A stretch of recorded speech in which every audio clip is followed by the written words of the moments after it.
Olá pessoal, boa noite. Nessa live eu vou comentar um assunto impactante da atualidade, que é a crise política e a crise econômica na Venezuela. Vou destacar os principais desdobramentos dessa situação e os reflexos dessa crise para o cenário internacional, e também para a América Latina.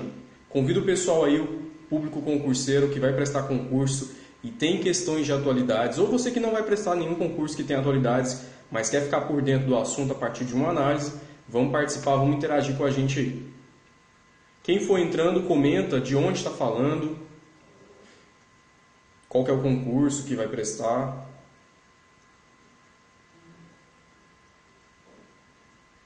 Ou se quiser falar do frio também, porque fez frio hoje aí em quase todo o país. Aqui eu falo de Goiânia, fez frio de madrugada, 14 graus. Agora deu uma baixada também na temperatura. Vou tomar aqui um Cabernet Sauvignon para dar uma esquentada. Aí tem mais gente entrando, boa noite.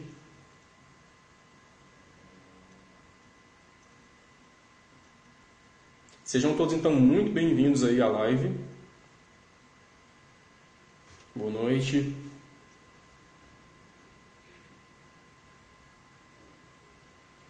Esperar um tempinho aí para mais pessoas entrarem, mais pessoas participarem com a gente.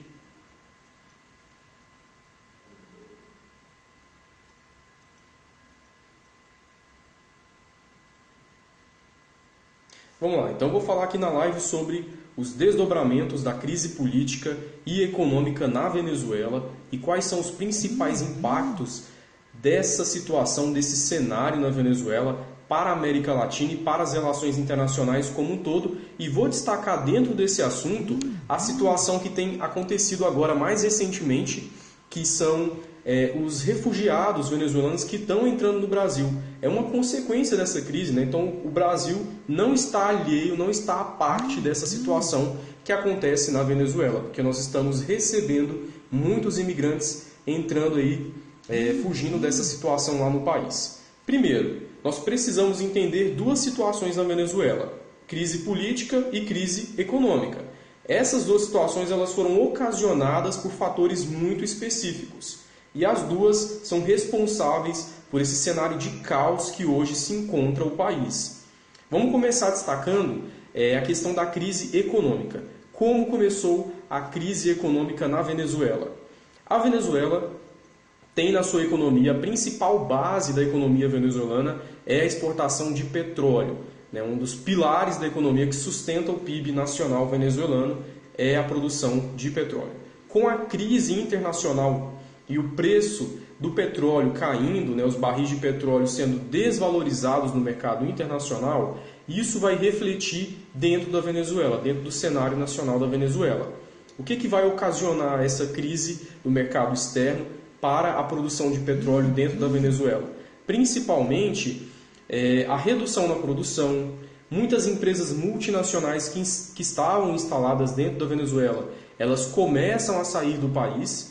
Além disso, muitos empregos, claro, como consequência direta, empregos, são fechados postos de trabalho. Isso vai afetar de forma drástica a vida social e a vida econômica dentro da Venezuela. E é uma reação em cadeia, porque economia e política são coisas correlatas. Uma depende da outra para acontecer. E com o cenário político na Venezuela, que também já estava numa situação incipiente de crise, principalmente com a eleição do governo de Nicolás Maduro, substituindo Hugo Chávez, nós temos então um agravamento dessa situação. Por quê?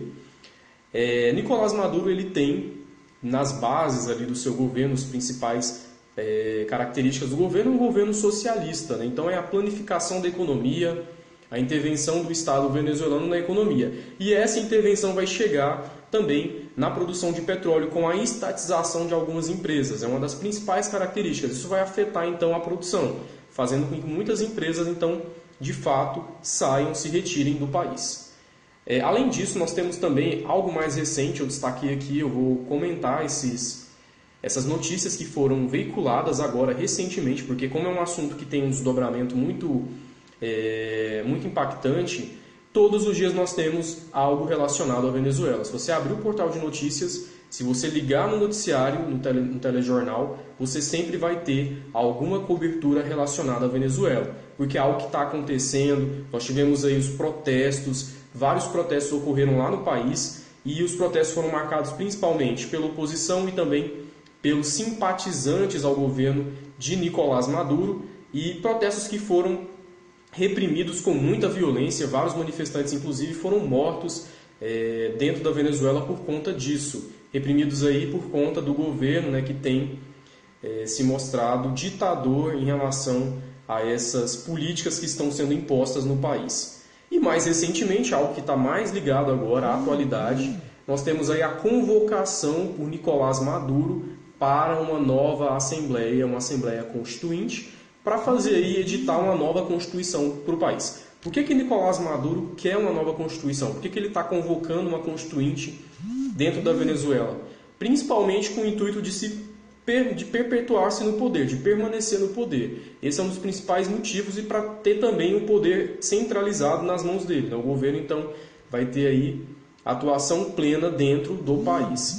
Vou ler aqui as manchetes que eu selecionei. Eu selecionei uma manchete do G1. Ela diz o seguinte, vocês podem entrar lá no portal, inclusive, dar uma olhada. Venezuela diz que constituinte prosseguirá apesar das ameaças dos Estados Unidos. Washington ameaçou impor sanções econômicas ainda mais severas ao país, caso o governo prossiga com a ideia de convocar a Assembleia Constituinte para o dia 30. Por que essa notícia? Donald Trump, como todos sabem, ele tem um perfil muito diferente do Barack Obama. Ele é um governo mais de ataque, de confronto, ele tem uma questão mais protecionista em relação aos Estados Unidos, e ele é uma pessoa que não mede o que fala, né? Então ele vai nas redes sociais, cutuca um, cutuca outro.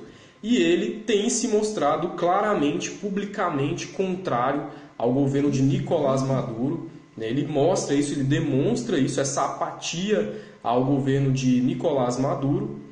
E foi uma ameaça direta que ele fez em relação a essa convocação da Assembleia Constituinte, porque, como os Estados Unidos é ainda a maior potência econômica mundial, tem uma influência aí muito forte, muito decisiva, ele vai, claro, fazer uma série de sanções econômicas ao país, proibindo inclusive até importações de petróleo, né? Porque a Venezuela tinha um mercado consumidor com os Estados Unidos.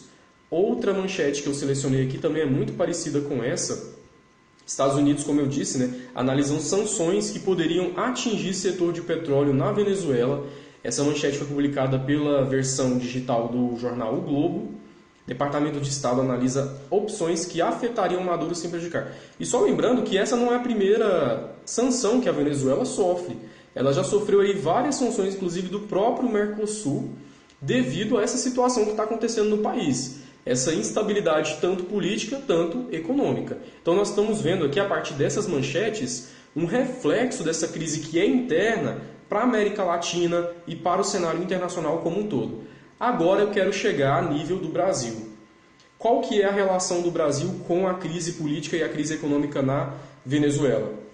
Eu vou fazer aqui uma análise antes de dois cenários. Nós tínhamos, anterior ao governo atual, no governo Lula e no governo Dilma, umas fortes relações com a Venezuela, relações políticas, relações econômicas, tanto que muitas obras foram financiadas na Venezuela com dinheiro público, dinheiro do BNDES, isso foi fato, aconteceu. Já com o governo Temer, nós temos uma outra perspectiva. Enquanto o governo Dilma e Lula eram aliados ali a Hugo Chávez, né, e também ao Nicolás Maduro, nós temos no governo Temer um distanciamento dessas relações com a Venezuela. O governo ele tem mostrado isso claramente, esse distanciamento nessas relações. Bem, voltando aqui então a essa questão do Brasil, o que está afetando diretamente o Brasil em relação a esse cenário na Venezuela é a entrada de imigrantes venezuelanos aqui. É algo que está acontecendo desde o ano passado. Muitas pessoas estão cruzando a fronteira Brasil e Venezuela para comprar comida, por melhores condições de vida, em busca de emprego, né? Estão se instalando ali em várias localidades da região norte, vários estados da região norte, principalmente no estado de Roraima. Por que o estado de Roraima está no centro dessa vinda de imigrantes? Por conta da proximidade territorial de Roraima com a Venezuela, né? Faz fronteira com a Venezuela. E com isso há uma facilidade da entrada desses imigrantes venezuelanos no Brasil.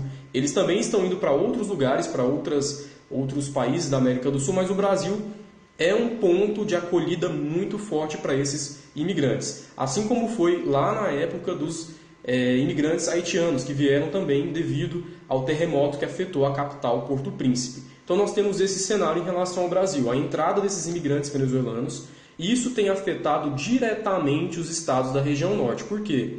Não há infraestrutura, não há investimento para acolher esses imigrantes. Então muitos imigrantes estão, inclusive, passando por situações de precariedade, ficando na rua, né, sem nenhuma condição ali mínima, digna de sobrevivência, porque não há condições propriamente do governo para atender essa demanda de imigrantes que estão chegando. E aí eu entro a uma problematização que é muito importante dentro desse conteúdo, principalmente para quem vai fazer alguma prova discursiva que tenha atualidades, como é o caso da Banca CESP, que cobra um conteúdo da atualidade. Qual que é, dentro dessa questão aí da vinda dos imigrantes, qual que é o papel do governo brasileiro? O que o governo brasileiro deve fazer em relação a essa situação? Qual que é a saída diplomática do governo brasileiro para atender o que está acontecendo em relação à entrada desses imigrantes? É um assunto de problematização que pode cair numa questão caso a discursiva verse sobre um assunto da atualidade.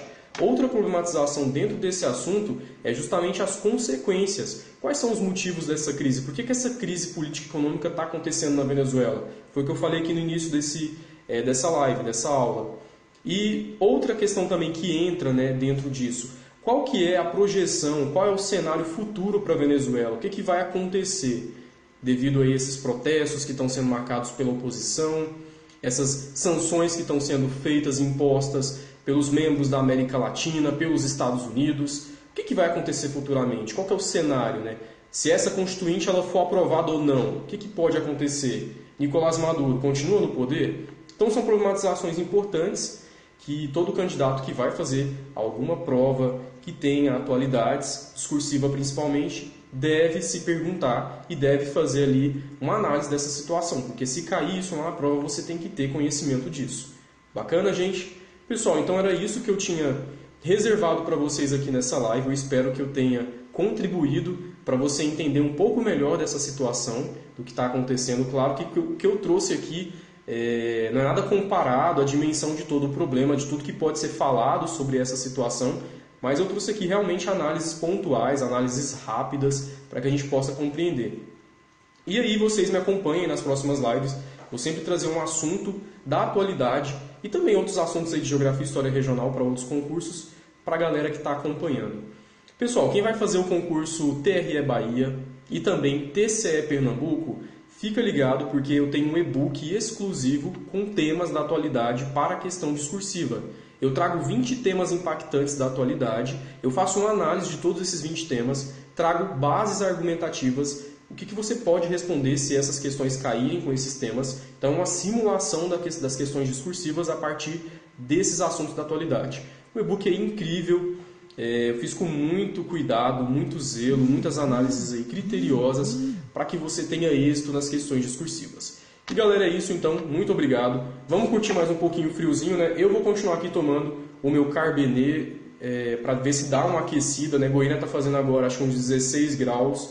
Como eu disse no início, algumas cidades estão marcando aí menos de 0 lá no sul, né? Então é muito frio. Pelo menos, né, o frio nós temos aí uma melhora até para dormir, a gente tem mais disposição do que o calor, né? Eu prefiro o frio, por exemplo. Pessoal, muito obrigado. Me continua acompanhando aí nas redes sociais. Página no Facebook, Professor Rafael Kaique. E lá no Instagram, @RafaelKaique. Um abraço para todo mundo. Uma excelente noite.